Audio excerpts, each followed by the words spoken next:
2010-11 season kicked off to a great start, with both sides defeating arch-rivals University in convincing fashion. The game was played in typical build-up weather. The extra fitness work completed by the playing group was visible in both grades, resulting in excellent last quarter performances. The A grade were defeated in a wet, low-scoring match away to Tracy Village. Missed opportunities were the story of the day. Round 3 provided the club with 2 great wins over Nemesis Pints. The A grade dominated from the first bounce. Richard Baldock oozed class and was deservedly awarded Best on Ground in the A grade. The A grade accounted for Nightcliff by 100 points, with Caleb Laycock bagging 6 goals and Matt Horn being judged Best of Field. The A grade dominated St Mary's by 60 points, with Laycock and Farrier leading all scorers with 4 goals apiece, with Todd Toey Hayes racking up across half-back for his first Best on Ground of the season.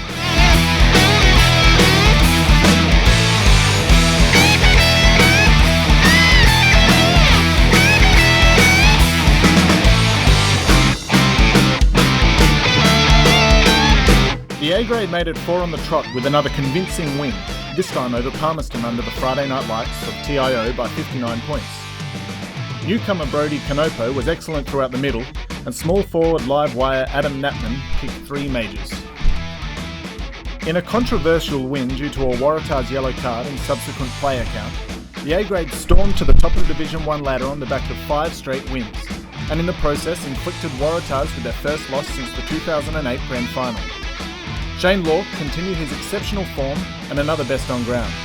The goal kicking was shared across the board. The A grade continued their excellent form, maintaining a game break at the top of the ladder after dispatching Darwin Buffs by 85 points. Another equal spread of goal kicking kept Coach Kirby happy, and Ray Scarlett was clearly best across the half-back line. In the closest game of the season thus far, the A grade came from behind to run over the top of Wanderers in a hard-fought game. Wanderers' accurate kicking kept the pressure on all day. Jackson Norton bagged 3 in his first senior game of the year, while Richie Baldock and Chris Cates were among the best.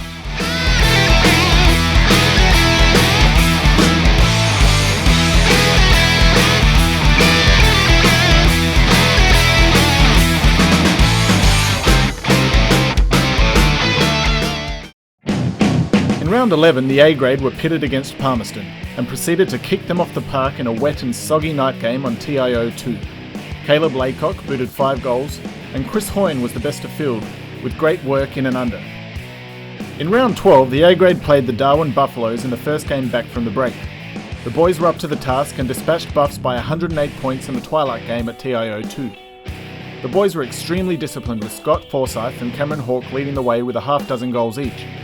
Forsyth's 6 goals were enough to see him awarded Best on Ground, in a great display across half-forward. The Dogs continued our march towards the finals with both games on Saturday afternoon at Marara. The A grade winning streak was extended to 10 games in a convincing victory at Nightcliff Oval, keeping the Tigers goalless in another outstanding team performance. Will Johnson and Matt Salter kicked 3 goals apiece, with Salter's efforts being rewarded with a Best on Ground. The A grade made light work of an undisciplined Southern Districts on TIO 2 in the twilight game. The match was played in atrocious conditions. The boys kicked very well and were victorious by 12 goals. Richard Baldock has firmed into a favourite for the best and fairest with another Best on Ground, with Laycock and Hawke bagging 3 majors each. After going down to Tracy Village in wet conditions in round 2, the Bulldogs bit back with their 12th consecutive win for the season. Goals were shared across the board, with Big Cam having a blinder and supported by Barra and Ray.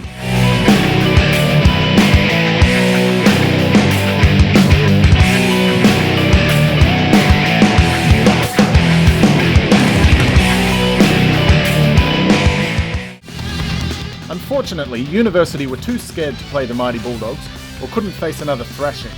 University forfeited the game. The A grade were defeated by 2 points to a fast finishing Pints. Ill discipline and inability to take our opportunities will be the lasting memory. Jason Farrier was best of field, and the goal kicking was spread around the forward line.